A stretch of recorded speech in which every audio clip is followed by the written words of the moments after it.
Hello, আসসালামু আলাইকুম। আমরা এই ক্ষেত্রে কোডগুলো একটু অর্গানাইজ করছি। একটা বিশেষ বিষয় আজকে আলোচনা করব, খুবই ইম্পর্টেন্ট। সো আমরা দেখতে পাচ্ছি আমাদের যে ইনপুট ট্যাগগুলো আছে, প্রথমে নাম আছে, নাম্বার আছে, সবকিছুই আছে।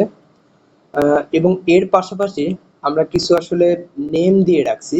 প্রত্যেকটা ইনপুটেরই কিন্তু আসলে আমরা একটা নেম দিয়ে রাখছি এবং এটা দিয়ে রাখা উচিত। এটা আসলে করতে হবে। সো ফার আমরা আসলে নেমের ইম্পর্টেন্স কি সেটা আমরা জানি না বা বুঝি নাই। সো এইটা আজকে একটু দেখার চেষ্টা করব। তো এই কোডটা যদি একটু রান করি আমরা ব্রাউজারে, তাইলে আসলে এইরকম কিছু দেখতে পাবো। সো সবকিছু আমাদের এখানে আছে। So radio button, check box. আমরা এখন ফর্মের যে দুটো অ্যাট্রিবিউট ছিল, একটা হচ্ছে যে অ্যাকশন, এটা একটু দেখি। অ্যাকশন এবং অ্যাকশনের ভিতরে আমরা আসলে একটা লিঙ্ক দিয়েছিলাম। আমরা বলেছিলাম যে এটা কোথায়, এই ফর্মটা আসলে কোথায় সাবমিট হবে সেই বিষয়ে অ্যাকশন কথা বলে। আর একটা আসলে মেথড, মেথড আসলে দুইটা হতে পারে, একটা হচ্ছে গেট আর একটা হতে পারে আসলে পোস্ট মেথড। সো এই যে গেট মেথড, এটা একটু ওপেন মেথড, আর পোস্ট মেথডটা একটু ক্লোজ, বা গেট মেথডটা একটু আনসিকিউরড বলতে পারি, পোস্ট মেথডটা একটু হচ্ছে সিকিউরড। আমরা যদি একটু অ্যানালজি দিয়ে বলি, তাহলে এই পেজে যদি আসি, তাহলে দেখবো যে আমরা আসলে এখান থেকে যে ফর্মটা ফিল আপ করতেছি সেইটা যে সাবমিট করব, সেটা কিন্তু আসলে সার্ভারে চলে যাবে। এখন এই যে সার্ভারের তথ্য, সেটাই আসলে অ্যাকশন হবে। আর এই যে কোন মাধ্যমে যাবে, বেসিক্যালি ইন্টারনেটের মধ্যে দিয়েই যাবে, বাট কিভাবে যাবে সেটা আসলে গেট ইন্ডিকেট করে। সো অ্যানালজিটা এরকম যে আপনি আপনার বাসায় থেকে যদি ইউনিভার্সিটিতে যেতে চান, তাহলে ইউনিভার্সিটি হচ্ছে আপনার শেষ ঠিকানা। সো ইউনিভার্সিটি হচ্ছে সেই অ্যাকশন। আর আপনি যে রাস্তা দিয়ে আসলে যাবেন, কিভাবে যাবেন, সেটা হচ্ছে মেথড। সো আপনি ধরে নিচ্ছে আপনি রিক্সায় যাইতে পারেন অথবা সিএনজিতে যাইতে পারেন। সো রিক্সায় যদি যান তাহলে আপনি একটু ভালনারেবল, কারণ আপনাকে সবাই আসলে রাস্তায় চাইলে দেখতে পারবে, চিনতে পারবে। সো আপনি একটু ওপেন হয়ে যাচ্ছেন রিক্সায়। আর সিএনজিতে যদি যান তাইলে কিন্তু আসলে আপনি একটু ক্লোজ হয়ে যাচ্ছেন। সো চাইলেই আপনি যে কেউ আসলে আপনাকে হয়তো চিনে ফেলতে পারবে না। সো গেট এবং পোস্ট মেথড ওটাই। সো আপনি রিক্সায় যাওয়াটা আসলে গেট মেথডের সাথে আমরা অ্যানালজি কম্পেয়ার করতেছি, আর সিএনজিতে যাওয়াটা আসলে পোস্ট মেথডের সাথে কম্পেয়ার করতেছি। সো আমরা যদি এইটাই, এই ফর্মটা বাই ডিফল্ট আসলে গেট মেথডই থাকে, আমরা যদি কোনো মেথড না বলি।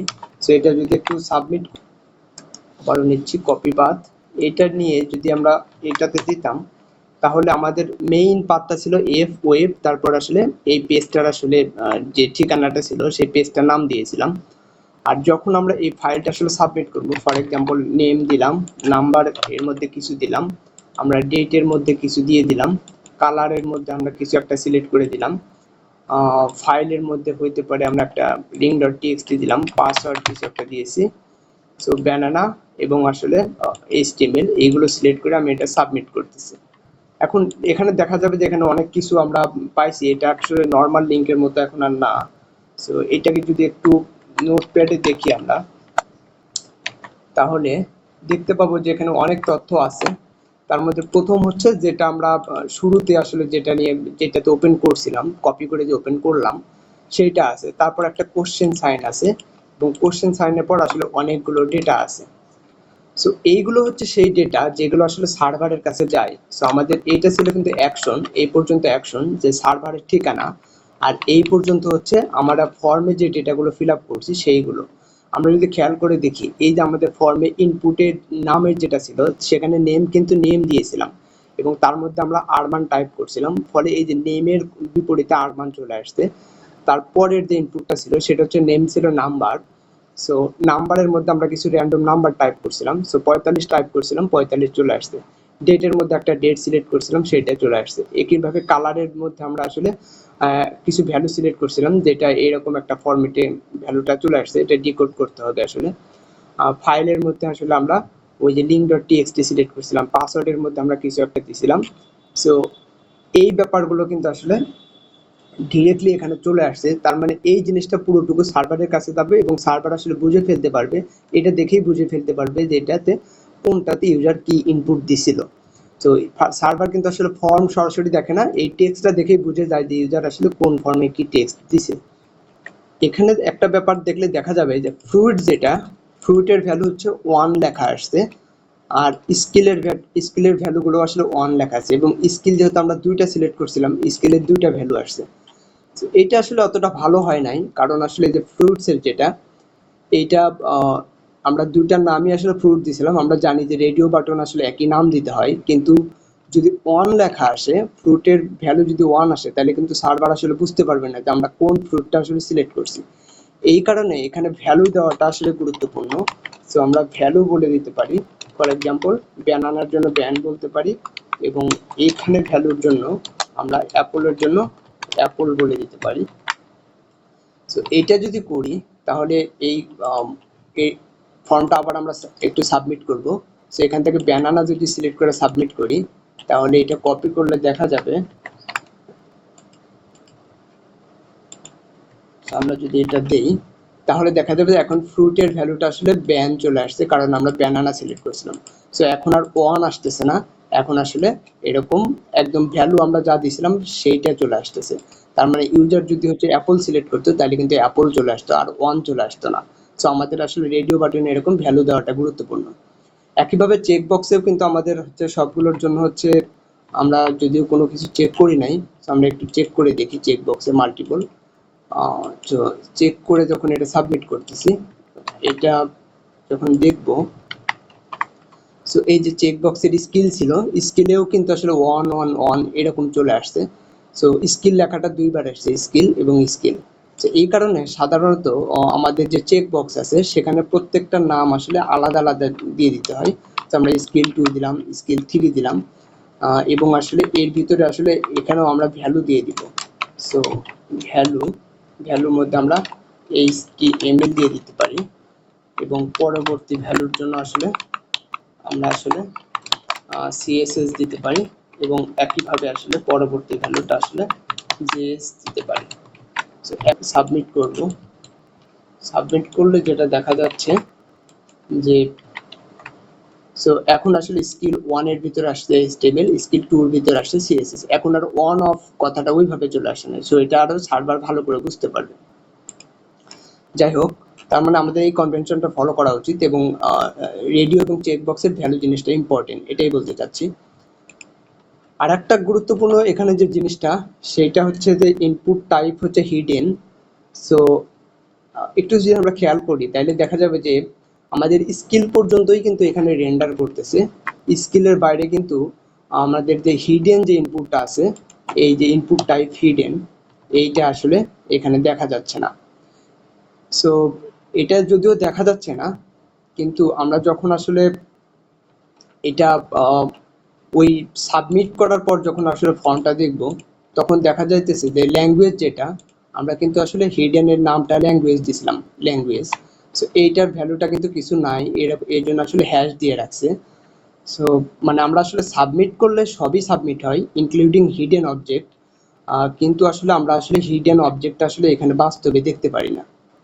সো সেটা হচ্ছে বিষয়, যে হিডেনের ব্যবহার হচ্ছে যে আমরা যদি ইউজারের কাছ থেকে এমন কোনো তথ্য নিতে চাই যেটা ইউজার আসলে দিতে চাইবে না, বা দিতে গেলে তার হয়তো বোরিং ফিল করবে, বাট আমরা আসলে অটোমেটিক কালেক্ট করতে পারবো, সেইগুলো আসলে হিডেন অবজেক্ট দিয়ে কালেক্ট করতে হয়।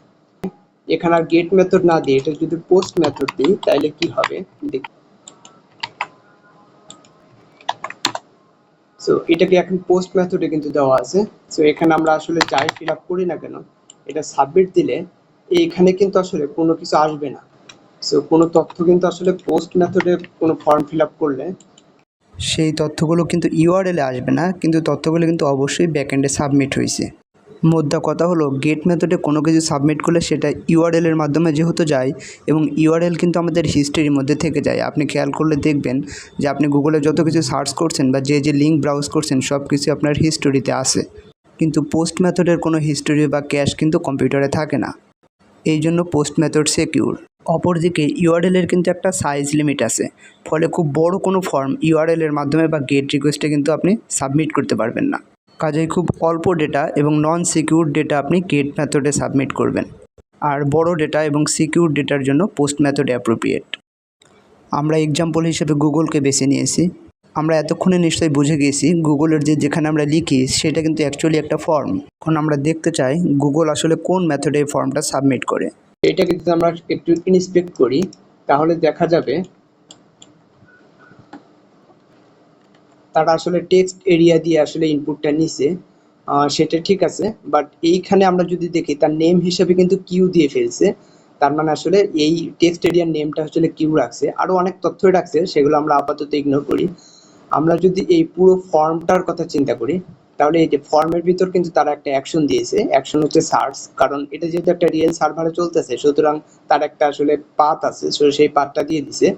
এবং ইম্পর্টেন্টলি এখানে মেথডটা কিন্তু গেট দিয়ে রাখছে, তার মানে আসলে এই ফর্মটা তারা গেট মেথডে সাবমিট করে, অর্থাৎ আমরা এখানে যাই টাইপ করে সাবমিট করি না কেন এটা কিন্তু আসলে ইন্টার দেওয়ার সাথে সাথে এটা এইখানে google.com এর এখানে কিন্তু আসলে এই সকল প্যারামিটার লিস্ট চলে আসবে, এই যে এখানে চলে আসছে। সো আমরা দেখতেই পাচ্ছি কিউ এর ভ্যালুটা হ্যালো চলে আসছে, আমরা যে কোয়েরি করছি সেটা হ্যালো চলে আসছে, এবং সাথে সাথে কিন্তু আরো কিছু প্যারামিটার আছে যেগুলো আমরা আপাতত ইগনোর করতেছি। সো অনেক তথ্য হয়তো সে নিচ্ছে। সো তার মানে এটা সার্চ করার জন্য, গুগলে সার্চ করার জন্য যে আমাদের সবসময় সার্চ বারই লিখতে হবে ব্যাপারটা এমন না, আমরা কিন্তু এই হ্যালো লেখাটা চেঞ্জ করে আমরা আসলে হ্যালো ওয়ার্ল্ড বলে দিতে পারি। সো হ্যালো ওয়ার্ল্ড বলে যদি সার্চ দেই তাহলে কিন্তু দেখা যাচ্ছে যে এখানে হ্যালো ওয়ার্ল্ড লিখেই আসলে সার্চটা চলে আসছে। সো বেসিক্যালি আসলে আলটিমেটলি সার্ভারের কাছে ফর্ম যায় না, আমরা এখানে যা লিখতেছি সেটা যায় না, যাচ্ছে অ্যাকচুয়ালি এই কিউ এর ভ্যালুটা আসলে ফর্ম সার্ভার পাইতেছে গুগল সার্ভার। সো গেট মেথডটা এখানে তাহলে তারা কেন ইউজ করছে? সাধারণত গেট মেথড হচ্ছে সার্চের জন্য বা কোনো কিছু সার্ভার থেকে পাওয়ার জন্য ইউজ করতে হয়, এই কারণে আসলে গেট মেথডটা সবসময় সেখানে ইউজ করা হয় যেটা আসলে সিকিউরড, মানে নন সিকিউরড আর কি, যে তথ্যগুলো আমাদের কাছে খুব বেশি গুরুত্বপূর্ণ না, লোকজন জেনে গেলেও কোনো সমস্যা না, সেক্ষেত্রে আমরা আসলে গেট মেথড ইউজ করতে পারি। অন্যদিকে আমরা যদি ফেসবুকের কথা চিন্তা করি, সো আমরা আসলে এখানে ইমেইল এবং পাসওয়ার্ড দিব, বোঝা যাচ্ছে পাসওয়ার্ড খুবই সেন্সিটিভ একটা জিনিস, তার মানে এই ফর্মটা কিন্তু আমরা আসলে গেট মেথডে আসলে সাবমিট করতে পারবো না, এটাকে অবশ্যই আমাদের পোস্ট মেথড বা একটা সিকিউরড মেথডে সাবমিট করতে হবে। কারণ আমরা যদি আমাদের পেজে আবার ফেরত আসি, এখানে আমরা পাসওয়ার্ড আমরা যাই লিখি না কেন, পাসওয়ার্ড যদি স্টার হয়ে আসে এটা সাবমিট করার সাথে সাথেই আমরা একটু এটাকে আসলে গেট মেথড করে দিই, পোস্ট মেথড যেহেতু ছিল, সো গেট মেথড করে দিলাম, সাবমিট দিচ্ছি। সো এখানে দেখা যাচ্ছে যে এই যে পাসওয়ার্ডের ভিতরে আমরা যা র্যান্ডম টাইপ করছি না কেন, এই পাসওয়ার্ডের ভিতর কিন্তু সেটা আলটিমেটলি প্লেন টেক্সট হয়ে গেছে। সো পাসওয়ার্ড সাবমিট করে কিন্তু সেটা গেট মেথডে আসলে সাবমিট করা যাবে না। সো এখানে এই বিষয়টা আমাদের খেয়াল রাখতে হবে, কারণ এখানে প্লেন টেক্সট হয়ে যায়। সো আমরা দেখি আসলে ফেসবুক কি করছে। সো ফেসবুকে যদি আমরা আসলে আসি তাহলে এই ফর্মটা দেখা যাবে যে এই ফর্মটা কিন্তু সে আসলে পোস্ট মেথডে এটা ফিল আপ করে দিছে। সো এটা আসলে গেট মেথডে দেয়নি। এখন ফেসবুকেও যদি খেয়াল করি তাহলে দেখা যাবে যে এখানেও কিন্তু আসলে ইনপুট টাইপ আছে এবং ইনপুট টাইপ আসলে হিডেন আছে, বেশ কিছু ইনপুট টাইপ এখানে এদের আছে। সো ইনপুট টাইপের বিষয়গুলো আছে, আবার কোনো কোনো হিডেন ইনপুটের ক্ষেত্রে তারা ভ্যালু দিয়েই রাখছে, যেমন 2969। সো এই বিষয়গুলো ফেসবুক আসলে হিডেনের মাধ্যমে কিছু তথ্য আসলে নিচ্ছে। সো আমরা যদি হিডেন ব্যাপারটা তাইলে দেখা যাবে যে এইখানে আসলে হিডেনের মধ্যে যদি আমরা কোনো ভ্যালু দিয়ে দিই, সে ভ্যালু র্যান্ডম কোনো একটা ভ্যালু দিয়ে দিলাম আমরা। সো ল্যাঙ্গুয়েজ আমরা আসলে বাংলা বলে দিই আর কি, এটা বেটার। সো এইটা যখন আসলে আমরা আসলে সাবমিট করব কোনো কিছু, সো এটা সাবমিট করার সাথে সাথে এই যে ল্যাঙ্গুয়েজে কিন্তু হিডেনের মধ্যে আসলে বাংলা চলে আসছে। তার মানে কোনো এলিমেন্ট যদি আমরা আসলে আমাদের ব্রাউজারে না দেখি তার মানে এই না যে এলিমেন্টটা আসলে নাই, এলিমেন্ট থাকতে পারে এবং এলিমেন্টের সেই এলিমেন্টটা আসলে গোপনে কোনো ভ্যালু আসলে সার্ভারে পাস করতে পারে। সো এই একইভাবে ফেসবুক আসলে এইখানে আসলে অনেক হিডেন এলিমেন্ট আসলে এখানে রাখছে, সেই হিডেন এলিমেন্টের মধ্যে অনেক ভ্যালুগুলো তারাও অটোমেটিক বসায় রাখছে। আচ্ছা, ব্যাপারটা এমন না যে আসলে তারা আমাদের কাছ থেকে সিক্রেট অনেক তথ্য নিচ্ছে, ব্যাপারটা একদমই এরকম না। কিছু তথ্য নিচ্ছে যেগুলো আসলে ইউজারকে যদি বলা হতো যে তুমি দাও, তাইলে হয়তো ইউজার সে নিজেও জানতো না সে কি ইনপুট দিবে, বা সে আসলে অনেকটা বোরিং ফিল করতো সেই ইনফরমেশনগুলো দেওয়ার জন্য। সো ইনপুট টাইপ হিডেন দিয়ে আসলে সেই তথ্যগুলোই আসলে নিয়ে যায় যে তথ্যগুলো আসলে ইউজারকে জিজ্ঞেস না করেই আসলে নেওয়া সম্ভব, বা ইউজার আসলে কোনো এটাতে কনসেন্ট দিবে, এই টাইপের তথ্যগুলো। একইভাবে আমরা যদি সাইন আপের কথা চিন্তা করি, এখানেও হয়তো আমরা, আচ্ছা তার আগে আমরা এখানে হিডেন টাইপগুলো একটু চেঞ্জ করে দিই। সো হিডেনকে যদি আমরা টেক্সট বানিয়ে দিতাম, হ্যাঁ টেক্সট বানিয়ে দিতাম, তাহলে দেখা যাবে এই যে এখানে কিন্তু একটা আসলে এলিমেন্ট ছিল, সেই এলিমেন্টটা কিন্তু আসলে এখানে তারা রেখে দিয়েছে, বাট এটা হিডেন ছিল অ্যাকচুয়ালি। তো এইভাবে আমরা এগুলো চেঞ্জ করে দিতে পারতাম। তো একইভাবে যদি সাইন আপ পেজে আসি, এখানেও হয়তো ইন্সপেক্ট করলে দেখা যাবে যে অনেক ইনপুট টাইপ হিডেন আছে, যেমন এই যে সো এই যে ইনপুটের ভ্যালুগুলো 0 দিয়ে দিছে। সো ইনপুট দিয়ে কিন্তু এখানে তারা যেটা নেওয়ার চেষ্টা করছে, যে আমি যে একটা অ্যাকাউন্ট খুলতেছি সেই অ্যাকাউন্টটা আসলে কোনো রেফারেলের মাধ্যমে অ্যাকাউন্টটা খুলতেছি কিনা, সেই তথ্যগুলো চাইলে সে এখান থেকে আসলে পাস করতে চায় আর কি। সো এরকম বিভিন্ন তথ্য আসলে সে পাস করতে পারে। সো আমি কোন এরিয়া থেকে অ্যাকাউন্টটা খুলতেছি, আমি কোন ল্যাঙ্গুয়েজ ইউজ করি, আমি আসলে কোন রেফার মাধ্যমে খুলতেছি কিনা, সো এরকম ছোটোখাটো অনেক তথ্য আসলে নিয়ে যেতে পারে ইনপুট টাইপ হিডেন দিয়ে। সো এটা খুবই ইউজফুল একটা ট্যাগ, যেটা মাঝে মাঝে ডেভেলপাররা ইউজ করবে আসলে, বা আপনারা করবেন। তাহলে আমরা একটু র্যাপ আপ করি। যে অ্যাকশনের মধ্যে আমাদের কি থাকবে, আমাদের সার্ভারের নাম থাকবে, মেথডের মধ্যে গেট অথবা পোস্ট। সো সিক্রেট যে তথ্যগুলো আমরা যদি সার্ভারে পাস করতে চাই তাহলে পোস্টের মাধ্যমে, আদারওয়াইজ আমরা গেটের মাধ্যমে পাস করব। তারপরে যে জিনিসটা শিখলাম, ইনপুটে অবশ্যই নেম ভ্যালুটা রাখবো, কারণ নেম না ভ্যালু রাখলে আসলে ওই ফর্ম ফিল আপ করার কোনো মানে হয় না, সার্ভার আসলে বুঝতেই পারবে না কোন ইনপুটে কি ভ্যালু দেওয়া হয়েছে। সো নেম ভ্যালুটা অবশ্যই রাখতে হবে। আর ভ্যালু চাইলে আমরা রাখতেও পারি, নাও পারি। ভ্যালু সাধারণত ইনপুটের ক্ষেত্রে, ইনপুট টাইপ হিডেনের ক্ষেত্রে খুবই ইম্পর্টেন্ট, যে ভ্যালুটা রাখতে হবে। আর ভ্যালু আরও জিনিসের ক্ষেত্রে ইম্পর্টেন্ট, সেটা আসলে যে আমরা যদি এই যে রেডিও বাটন আসলে চেক বক্স ইউজ করি, সেই ক্ষেত্রেও ভ্যালু দেওয়াটা খুবই ইম্পর্টেন্ট, তা না হলে সার্ভারের কাছে এই তথ্যগুলো মিনিংলেস হবে আসলে। সো ফর্ম নিয়ে আসলে এতটুকুই। ভালো থাকবেন, দেখা হবে অন্য কোনো সময়। Thank you.